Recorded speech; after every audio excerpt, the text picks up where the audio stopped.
नमस्कार मित्रों, happy new year अपना वाला। आप सभी को नवरात्रि स्थापना की हार्दिक शुभकामनाएं। मेरा नाम सुनील कुमार है और आज से हम जियोग्राफी पढ़ना स्टार्ट करते हैं। आप सभी का आदि राही क्लासेज में स्वागत है। चलिए स्टार्ट करते हैं। आज हम जियोग्राफी स्टार्ट करेंगे। पहली बात जानेंगे जियोग्राफी शब्द की उत्पत्ति कैसे हुई है और जियोग्राफी किस भाषा का शब्द है ये जानेंगे। तो जियोग्राफी के बारे में सबसे पहले जानेंगे। जियोग्राफी ग्रीक भाषा का शब्द है।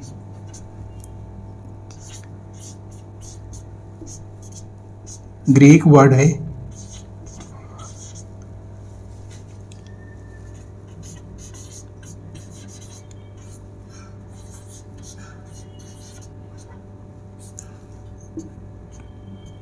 ग्रीक शब्द है। आपसे कभी क्वेश्चन पूछा जाए जियोग्राफी किस भाषा का शब्द है तो आपको जवाब देना होगा ग्रीक भाषा का शब्द है। दूसरी बात, जियोग्राफी शब्द का अर्थ क्या है। तो जियोग्राफी से जब हम पूछा गया भाई आपका मीनिंग क्या है, तो जियोग्राफी ने बताया कि मेरा मीनिंग दो है। पहला है जियो,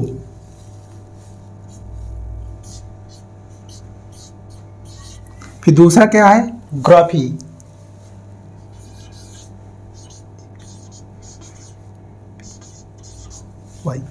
ग्राफी।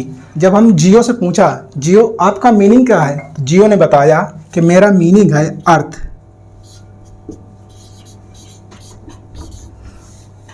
यानी पृथ्वी।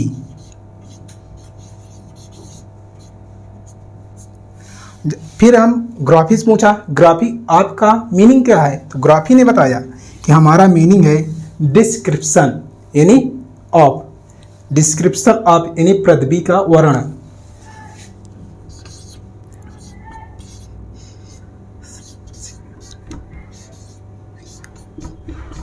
डिस्क्रिप्शन ऑफ यानी का वर्णन।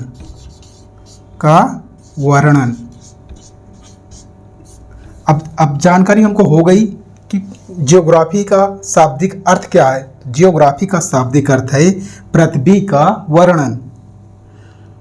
शाब्दिक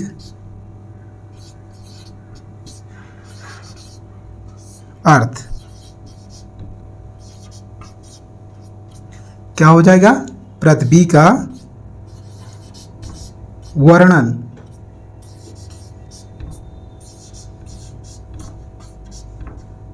पृथ्वी का वर्णन। आप सभी लोगों के दिमाग में एक बात आ रही हो कि जियोग्राफी शब्द आया कहाँ से।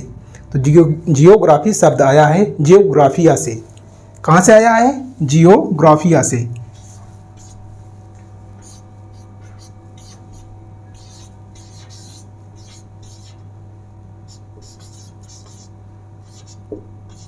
ये जियोग्राफिया से आया। तो जियोग्राफी शब्द कहाँ से आया, जियोग्राफिया से आया है। और जियोग्राफिया शब्द सर्वप्रथम किसने दिया था, तो जियोग्राफिया शब्द सर्वप्रथम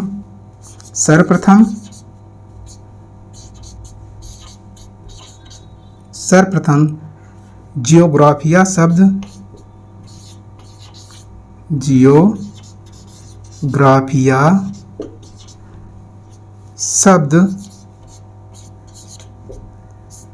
इराटोस्थीज ने दिया था। किसने दिया था, इराटोस्थीज दिया था। इराटोस्थीज। ये इराटोस्थीज महोदय ने जब जियोग्राफिया शब्द दिया तो इन्हें तुरंत ही क्या कहा दिया गया, फादर ऑफ जियोग्राफी कह दिया गया। जैसे इन्हें फादर ऑफ जियोग्राफी कहा गया तो एक विवाद छिड़ गया। जब विवाद छिड़ा तो उसमें से एक वैज्ञानिक और थे हिकाइटियस ने कहा भाई आपने कुछ नया नहीं कर दिया। ये जो आपने पृथ्वी का वर्णन किया है ये हम कई वर्षों पहले कर चुके थे। सिर्फ आप एक काम कर दिए हैं कि एक जियोग्राफिया शब्द दे दिए हैं। तो आप जियोग्राफिया शब्द देने से आप फादर ऑफ जियोग्राफी कराएंगे, भूगोल के पिता कहलाएंगे। कहिए तो गलत है। जब आपस में डिबेट शुरू हो गई तो इनको जो फादर ऑफ जियोग्राफी कहा गया था, इनको फादर ऑफ जियोग्राफी का दर्जा इनसे छीन लिया गया और हिकाइटियस महोदय को कहा गया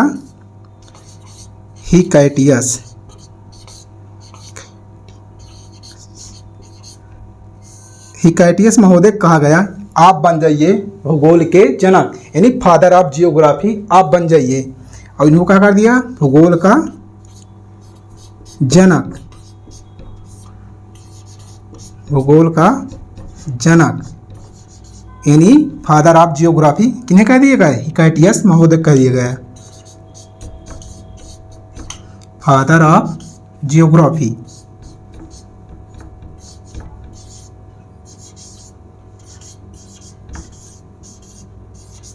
फादर ऑफ जियोग्राफी, आपसे क्वेश्चन पूछ सकता है फादर ऑफ जियोग्राफी कौन है, तो आपको अब यहाँ पे इराटास्थनीज को नहीं लगाना है, आपको हिकाइटियस महोदय को ही करना है।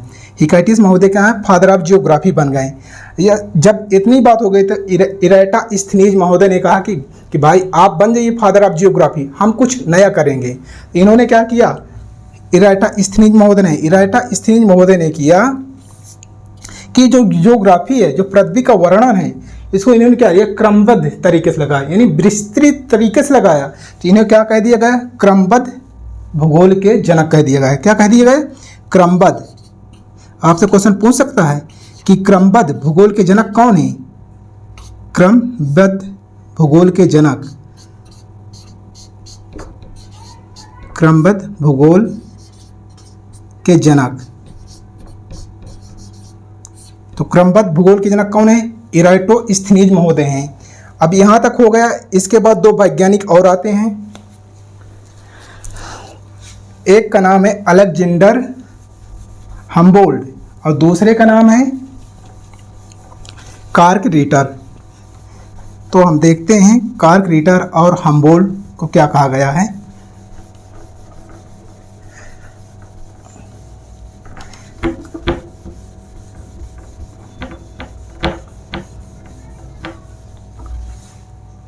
तो दो वैज्ञानिक और आते हैं। एक का नाम है अलेक्जेंडर हम्बोल्ट और दूसरे का नाम है Carl Ritter. Alexander Humboldt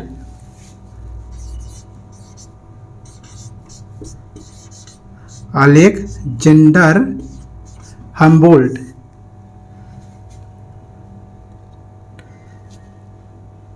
Alexander von Humboldt Humboldt plus Carl Ritter.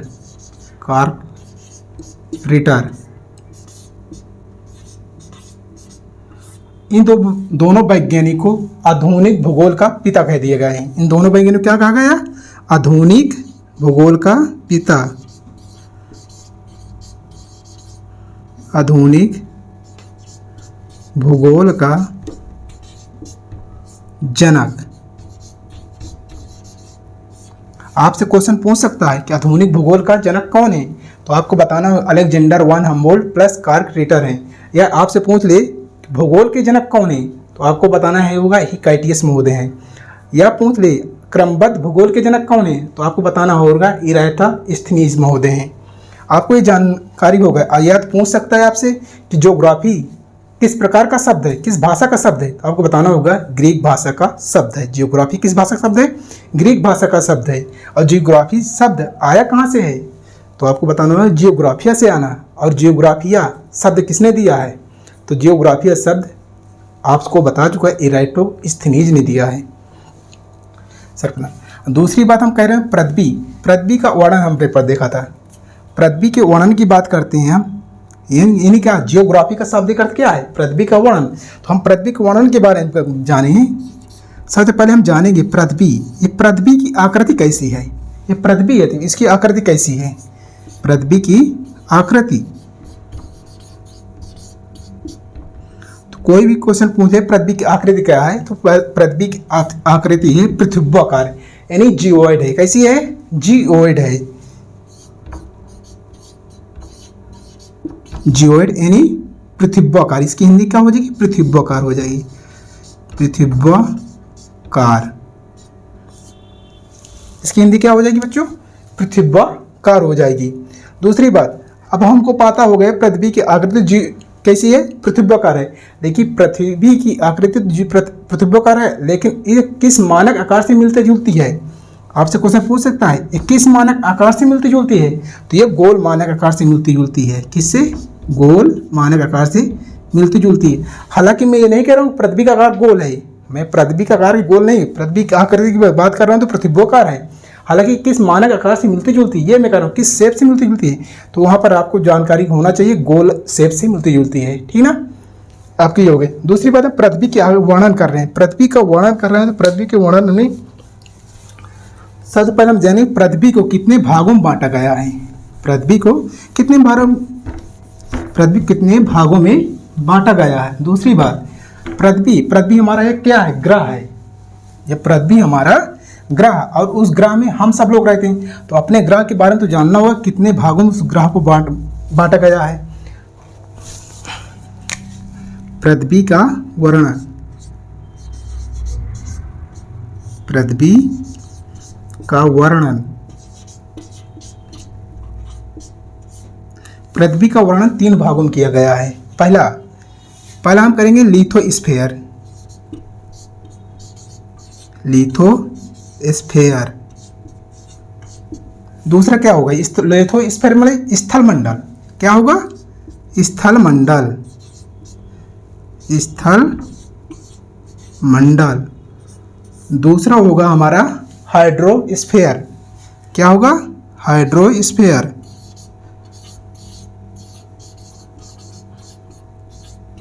Hydrosphere यानी जलमंडल, क्या हो जाएगा, जल मंडल।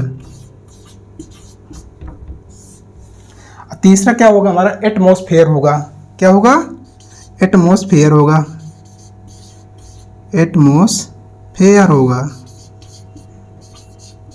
यानी वायुमंडल।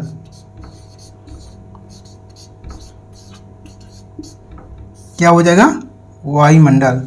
दूसरी बात है जब वायुमंडल, अब हमको पता हो जाए स्थल मंडल की बात कर रहे हैं, स्थल मंडल की हम बात करेंगे। स्थल मंडल हम किन किन चीज़ों को कहते हैं, स्थल मंडल किन किन चीज़ों से मिलकर स्थल मंडल हम माना है, तो आप सभी लोगों को पता होगा स्थल मंडल। स्थल मंडल को हम जब बात करेंगे तो उसमें सबसे पहले क्या आ जाएगा, महाद्वीप आ जाएगा, पठार आ जाएगा, पर्वत आ जाएगा, मरुस्थल आ जाएगा, प्रायद्वीप आ जाएंगे, द्वीप आ जाएंगे, इन सबको हम बोलेंगे स्थल मंडल। दूसरी बात अब आ जाएगा हमारा जलमंडल। जलमंडल किसे बोलेंगे, तो जलमंडल में हमारा सबसे पहले महासागर आ जाएगा, सागर आ जाएंगे, झील आ जाएंगे, नदियाँ आ जाएंगे, पाउंड आ जाएंगे यानी तालाब आ जाएंगे, इन सबको मिलाकर क्या बोलते हैं, जलमंडल बोलते हैं। और तीसरी बात आती है हमारी वायुमंडल, एटमॉस्फेयर की बात आती है।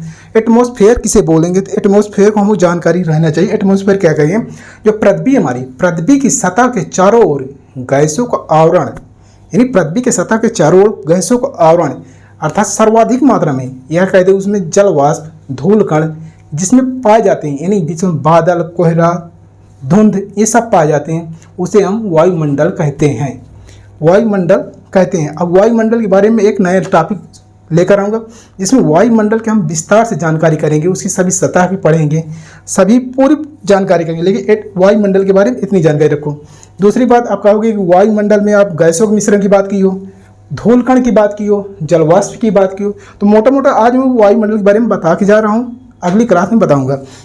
तो वायुमंडल में अगर हम कहते हैं वायु का मिश्रण, किसकी बात कर रहे हैं, वायु का मिश्रण है। मैं कहा तो वायु को क्या है, मिश्रण है, गैसों का मिश्रण है, ठीक ना। गैसों के मिश्रण में क्या आ जाएगा, वायु आ जाएगा, क्या आ जाएगा, वायु आ जाएगा। वायु में आप देखते हैं, गैसों में देखते हैं सबसे सर्वाधिक गैस कौन सी पाई जाएगी, कौन सी पाई जाएगी, गैसों का मिश्रण, गैसों का मिश्रण, गैसों के मिश्रण हम देखें सर्वाधिक गैस कौन सी पाई जाती है, नाइट्रोजन पाई जाएगी। कितनी % पाई जाएगी नाइट्रोजन, नाइट्रोजन जो कि कितनी पाई जाती है % लगभग 78% पाई जाती है। कितनी पाई जाती है, 78%। अब इसी गैसों के मिश्रण में क्या पाया जाएगा, अब इसमें पूछे ऑक्सीजन कितनी, वही O2 कितनी % पाई जाएगी, तो O2 लगभग 21% पाई जाती है। कितनी % पाई जाती है, 21% पाई जाती है। इसी में क्वेश्चन बहुत बढ़िया पूछ सकता है कि सर्वाधिक आखिरी गैस कौन सी पाई जाती है, सर्वाधिक आखिरी गैस कौन सी पाई जाती है, तो आप कहोगे आर्गन। याद रखना क्वेश्चन, सर्वाधिक आखिरी गैस कौन सी, आर्गन। आर्गन कितनी % पाई जाती है, 0.93% पाई जाती है आर्गन। अब आप कहोगे सर इतनी गैसें हो गई, लेकिन कार्बन डाइऑक्साइड कितने परसेंट पाई जाती है? कार्बन डाइऑक्साइड यानी CO2, इसमें कितने परसेंट पाई? CO2 तो लगभग 3-4 डाटा आता है, उसमें देख लेते हैं। 0.03% भी आ सकता है, या 0.04% भी आ सकता है, या 0.33% भी आता है लगभग। तो आपको याद रखना है, इसमें से कोई भी आ जाए, एक को लगा देना है। ये हो गए CO2 के बारे में, यानी गैसों का मिश्रण। ये तो हमारा गैसों का मिश्रण एटमॉस्फेयर की खार हो गया। अब आप कहोगे सर आप कहो तो धूल का जलवाष्प कहते हैं। जलवाष्प के घटक कौन होते हैं? लिख नहीं रहा हूँ, बता दे रहा हूँ, क्योंकि अगली क्लास में मुझे पढ़ाना ही तो उसमें बताऊँगा। तो अब गर्म हो जाएगा। अब गैसों का मिश्रण के बारे में हमने बात कर ली है। अब जलवाष्प की बात, जलवाष्प के घटक क्या होते हैं? जलवाष्प के घटक आप लोग जानते होंगे, जो आर्द्रता होती है और नमी होती है, ये जलवाष्प के घटक होते हैं। और अब बचते धूल कण। धूल कण के घटक कौन होते हैं? धूल के कण के घटक हम जानते हैं, सूर्य का परावर्तन होता है, सूर्य का अपवर्तन होता है, सूर्य का प्रकीर्णन होता है। जो प्रकाश का प्रकीर्णन होता है ना, ये क्या होता है? धूल के कण के दौरान होता है। अब प्रकाश का परावर्तन भी होता है धूल कण के कारण, सूर्य का अपवर्तन भी होता है धूल के कण के कारण। अब धूल के कण के कारण तो यहाँ तक तो होता है, सूर्योदय और सूर्य अस्त के समय जो सूर्य हमको लाल दिखाई देता है, ये क्या होता है? धूल कणों के कारण ही होता है। तो आज हम वायुमंडल पर इतनी जानकारी करेंगे। बाकी वायुमंडल का हम एटमॉस्फेयर का एक नया टॉपिक पढ़ाएंगे, जिसमें से उसमें सभी सतहें बताएंगे, कितनी सतहों में क्या पाया जाता है, कहाँ वर्षा होती है, कहाँ वायुयान उठते हैं, इन सब सतहों के बारे में जानकारी करेंगे। बाकी हम आज इतनी ही परसेंट करें। लेकिन वायुमंडल की बात करें, वायुमंडल कितने परसेंट पाया जाता है? 100% पाया जाता है। कितने परसेंट है? 100% है। लेकिन हम पूछ ले पृथ्वी पर लिथोस्फीयर यानी स्थल मंडल कितने परसेंट भाग पर है? तो स्थल मंडल की जब बात करते हैं तो 29.2% भाग पर क्या है? स्थल मंडल है। और जब हाइड्रोस्फीयर यानी जल मंडल की बात करते हैं, जल मंडल कितने परसेंट पृथ्वी पर पाया जाता है? तो 70.8% भाग पर क्या पाया जाता है? जल मंडल पाया जाता है। आप लोगों को एक होमवर्क दिया जा रहा है। आपको पता है जल मंडल कितने पाया? 70.8% भाग पर जल मंडल है, और 29.2% भाग पर हमारा क्या है? स्थल मंडल है। तो आप लोगों को एक होमवर्क दिया जा रहा है। आप बताइए पृथ्वी पर कितने परसेंट भाग पर पीने योग्य जल पाया जाता है? आपको कमेंट बॉक्स में इसका आप कमेंट करना है, और इसका एक होमवर्क है आपको। दूसरी बात आती है हमारी पृथ्वी की स्थल मंडल है। अब स्थल मंडल हम जानेंगे, स्थल मंडल का सबसे बड़ा भाग कौन सा है? सबसे पहले यही जानेंगे स्थल मंडल। स्थल मंडल का सबसे बड़ा भाग कौन सा है? तो स्थल मंडल का सबसे लिथोस्फीयर का सबसे बड़ा भाग कौन सा होगा? तो महाद्वीप होगा। क्या होगा? महाद्वीप। महाद्वीप क्या होंगे? स्थल मंडल के सबसे बड़े भाग हैं। और महाद्वीपों की संख्या कितनी है बच्चों? 7 है। कितनी है? 7 महाद्वीपों की संख्या है, जिसमें से सबसे बड़ा महाद्वीप और सबसे छोटा महाद्वीप आप सभी लोगों को पता होगा। फिर भी हम बताने की कोशिश करते हैं। सबसे बड़ा महाद्वीप कौन सा है? एशिया महाद्वीप है। सबसे बड़ा महाद्वीप कौन सा है? एशिया महाद्वीप है। लेकिन एक बात याद रखना, अभी क्वेश्चन कभी पूछ ले कि सबसे बड़ा महाद्वीप कौन सा है, या सबसे बड़ा भाग कौन सा है, सबसे छोटा भाग कौन सा है, कई क्वेश्चन पूछ ले, तो आप लोगों को याद रखना है, जब सबसे बड़े भाग की बात करें तो वहाँ पर हमें क्या करना है? वहाँ पर हमको हरदम क्षेत्रफल की दृष्टि से ही लगाना है। जब अगर ऑप्शन में देगा क्षेत्रफल की दृष्टि से कौन सा बड़ा भाग है, या जनसंख्या की दृष्टि से कौन सा बड़ा भाग है, जब ऐसे ऑप्शन दे दे तो हमें जनसंख्या वाला चूज करना है। अगर ऐसे सीधा दे दे कि सबसे बड़ा भाग कौन सा और सबसे छोटा भाग कौन सा है, तो हमें याद रखना है, तो उसमें ऑप्शन में ध्यान रखना है कि हमको क्षेत्रफल के हिसाब से उसको टिक करना है। तो आपसे पूछ सकता है सबसे बड़ा महाद्वीप कौन सा? सबसे बड़ा महाद्वीप, सबसे बड़ा महाद्वीप एशिया है। कौन सा है? एशिया। और सबसे छोटा महाद्वीप कौन सा है? छोटा महाद्वीप। सबसे छोटा महाद्वीप कौन सा है? आप बताइए। बहुत सारे मेरे प्रिय मित्र जानते होंगे ऑस्ट्रेलिया सबसे छोटा महाद्वीप है, लेकिन ये गलत है। ऑस्ट्रेलिया छोटा महाद्वीप नहीं है, ओशिनिया सबसे छोटा महाद्वीप है। हालांकि ऑस्ट्रेलिया कोई महाद्वीप नहीं है, ऑस्ट्रेलिया एक देश है। आप लोग जानते हो, जो देश होगा उसकी कैपिटल होगी, नहीं राजधानी होगी। जो महाद्वीप होगा उसकी राजधानी नहीं होती है। इसलिए ऑस्ट्रेलिया एक देश है। कि ऑस्ट्रेलिया की राजधानी क्या है? कैनबरा, आप सभी लोग जानते हो। लेकिन ओशिनिया क्या राजधानी है? नहीं है। आप जानते हो दुनिया के लगभग 7 महाद्वीप हैं। 7 महाद्वीपों में आप तो कहोगे नहीं सर, सातों नहीं, एक 8वां आ गया, जिला इंडिया आ गया। लेकिन जिला इंडिया तो इस समय सर्च पे चल रहा है, खोज में कर रहे हैं उसकी, अभी आया नहीं, इसलिए हम अभी 7 ही मानेंगे। जिसमें से ऑस्ट्रेलिया क्या है, ऑस्ट्रेलिया नहीं है, यहाँ पर ओशिनिया सबसे छोटा महाद्वीप है। कौन सा है बच्चों? ओशिनिया। ओशिनिया सबसे छोटा महाद्वीप है। हाँ, ये बात मैं मान सकता हूँ कि ओशिनिया महाद्वीप में सर्वाधिक भाग किसका है? ऑस्ट्रेलिया महाद्वीप का। लगभग 90% भाग ऑस्ट्रेलिया का अधिकार है, एरिया देखा जाए तो। इसलिए ऑस्ट्रेलिया को हम कह महाद्वीप नहीं कह सकते, लेकिन ऑस्ट्रेलिया, हाँ, ऑस्ट्रेलिया का 90% भाग है किसका? ओशिनिया महाद्वीप का, ऑस्ट्रेलिया के अंदर ही आता है। इसलिए ऑस्ट्रेलिया का भी धोखे से नहीं लगा। कोई आयोग क्वेश्चन बना सकता है, इनमें से कौन सा महाद्वीप नहीं है, आपको ऑप्शन दे देगा, एशिया, अफ्रीका, ऑस्ट्रेलिया और ओशिनिया, इनमें से कौन सा महाद्वीप नहीं है।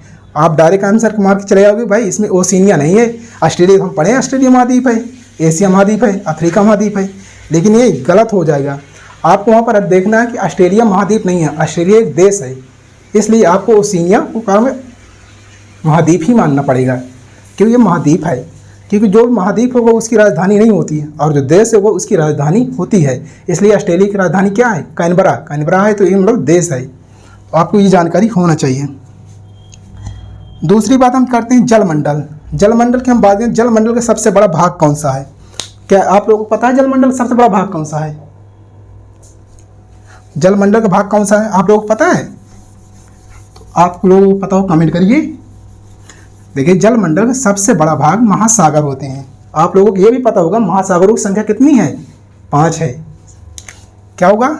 जलमंडल का सबसे बड़ा भाग कौन सा होगा? महासागर होगा। महासागर क्या होंगे? जलमंडल का सबसे बड़ा होगा। अब महासागरों की संख्या कितनी होती है? कुल महासागर संख्या कितनी है? 5 है।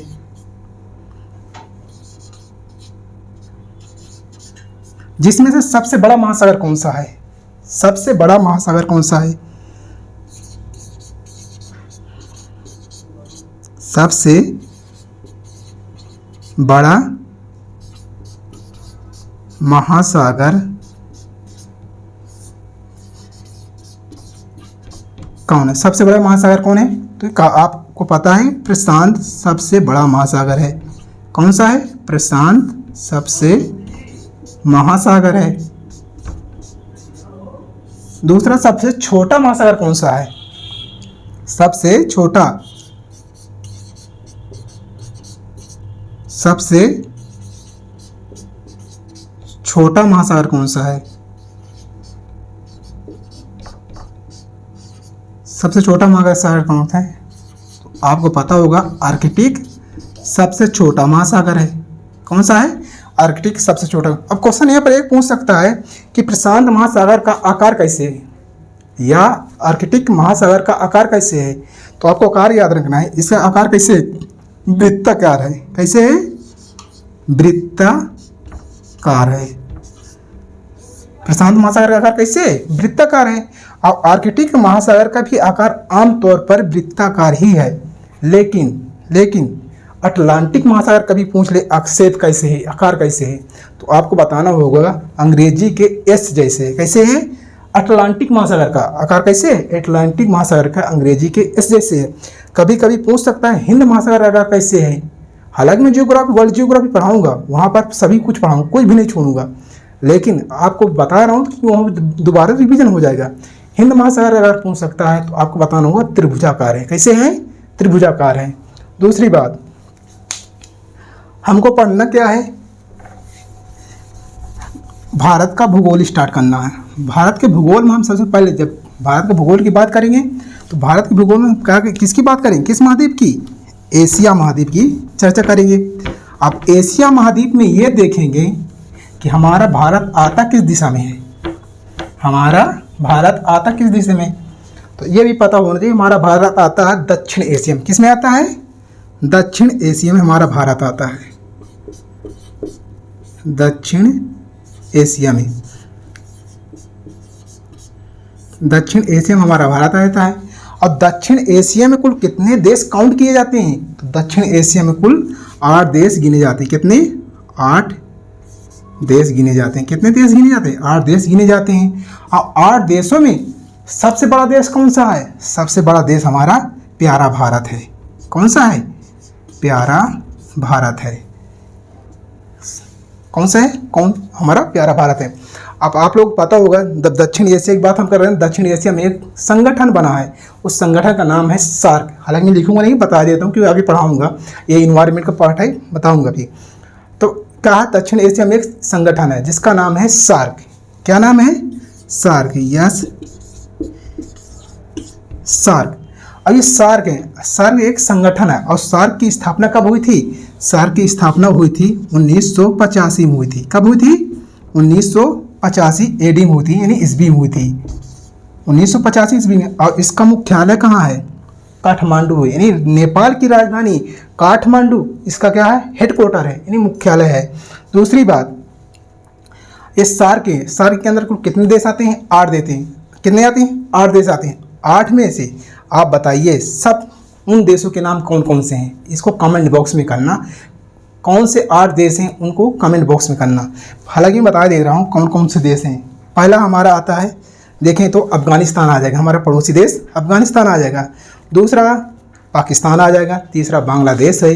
चौथा नेपाल है, मैंने बताया उसका मुख्यालय भी नेपाल में है, काठमांडू उसका मुख्यालय है। और फिर आता है हमारा भूटान आ जाता है, फिर श्रीलंका आ जाता है, फिर मालदीव आ जाता है। हालांकि मालदीव तो अभी बहुत चर्चे में रहा, वो भी पता होगा। अब ये कमेंट भी करना होमवर्क में कि मालदीव के राष्ट्र प्रमुख कौन इस समय प्रेजेंट टाइम में, क्योंकि अभी हाल ही में बहुत चर्चा में रहा, तो उसको आप कमेंट बॉक्स में करें। हाँ, कल और हम कल क्या पढ़ाएं? कल भारत की अवस्थिति और विस्तार के बारे में जानकारी अच्छे से देंगे और अच्छे से पढ़ाएंगे। हालांकि आज मेरा यह थोड़ा सा टॉपिक था, आज ही यहीं पर स्टॉप करते हैं।